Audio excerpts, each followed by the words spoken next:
In this video, I will discuss practical aspects for the kinematic analysis of triple junctions.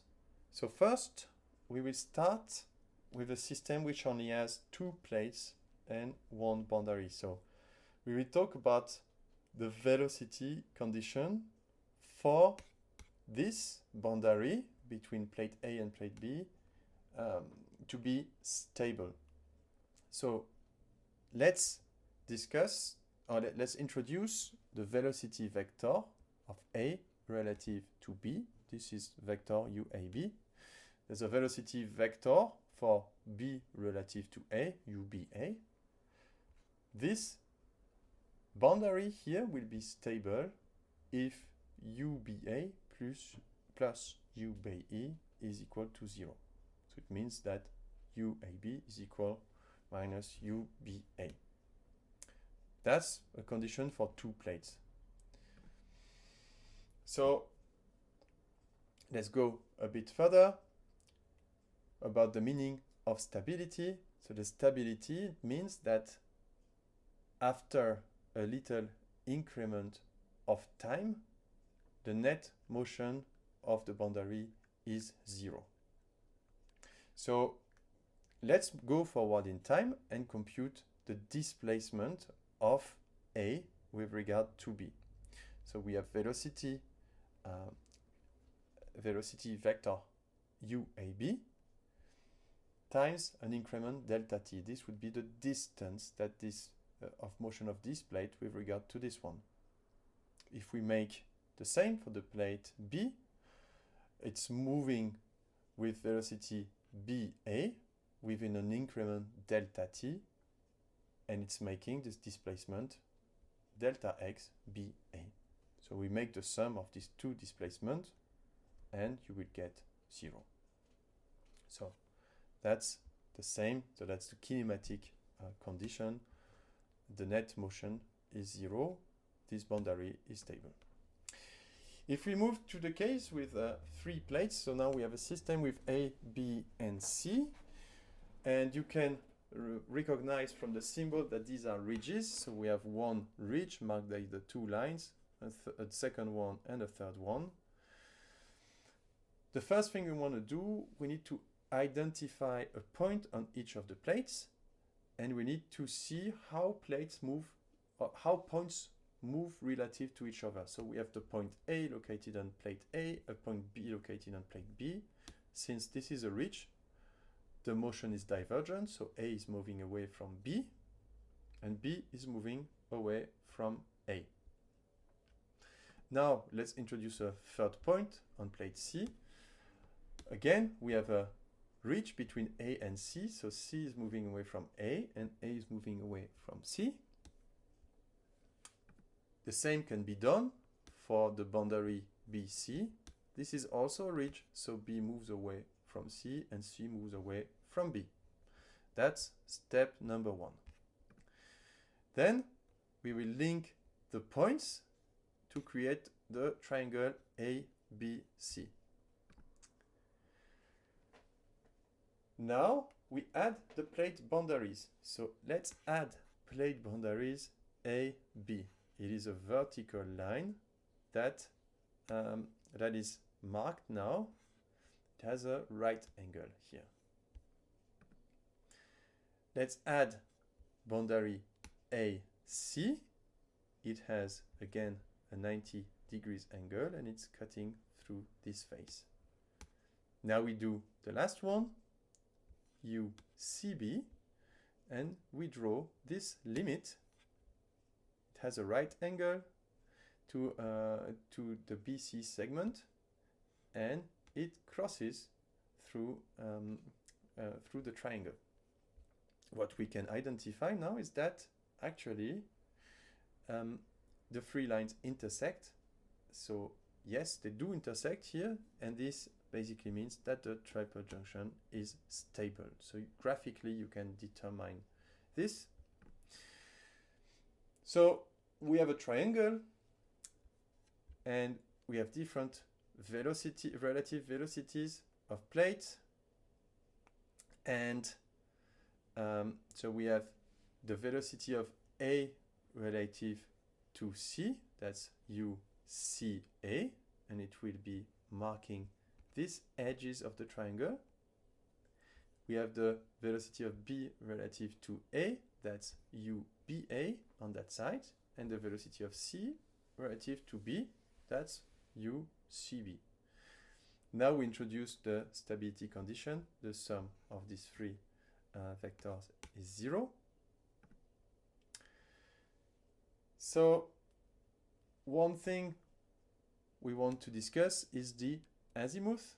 So that's the definition of an angle, and it's one angle which is measured clockwise from the north to the position of an object, for example, to a ridge.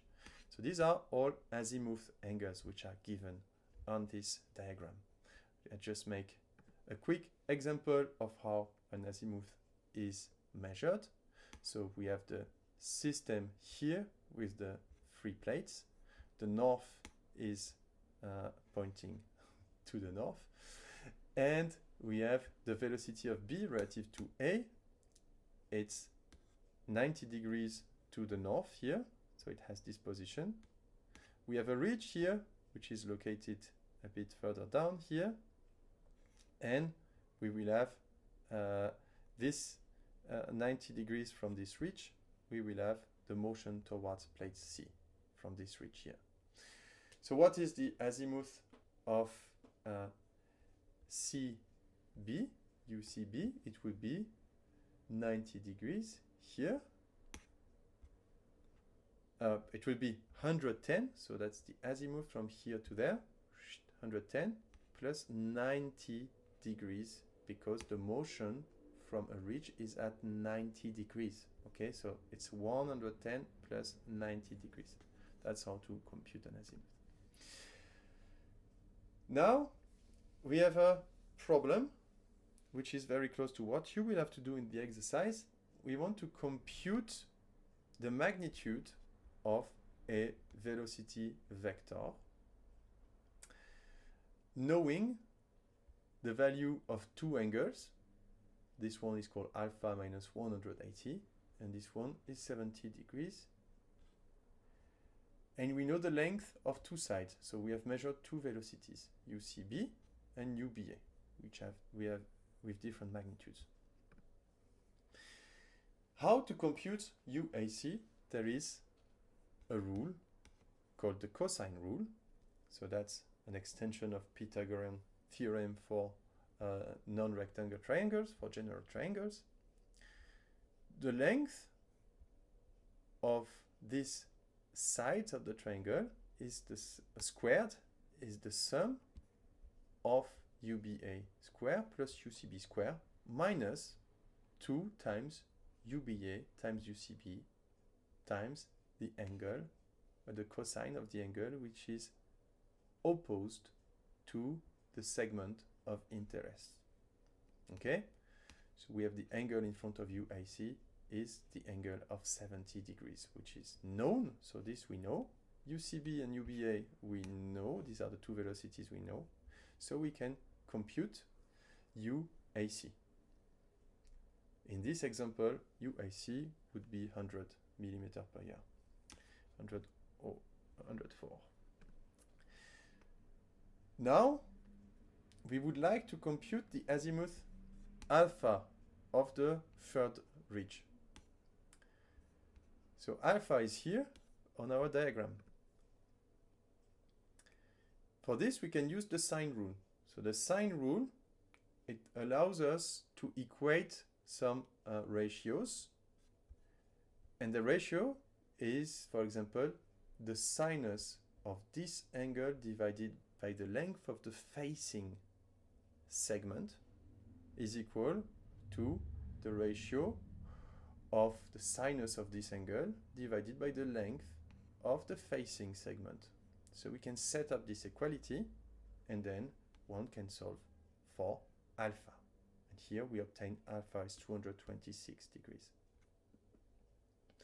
A last step of training about triple junction would be to consider this picture here we have a system with 3 plates, A, B, C, and they all slide past each other. The question is whether this is stable or not. So that's a transform, transform, transform triple junction. So let's do the exercise together. We have C that moves south with regard to A, B which moves away from A and C, and B moves away from C, of course. We construct the triangle that links the points. And now we will add the plate boundaries with the angle here. You see that the plate boundary that separates A and C is a straight line. So it goes along the face of the triangle. C moves with regard to B along this boundary. So you see it's a bad start already. Then we add the boundary BC. B moves with regard to C along this boundary. And then we add the last boundary UBA, and we again along the face of the triangle. So in this case, we see that the lines, they never intersect all together inside the triangle. The transform boundary is hence not stable, and it's always unstable. So that's it for the exercise part. I wish you good luck with the exercise.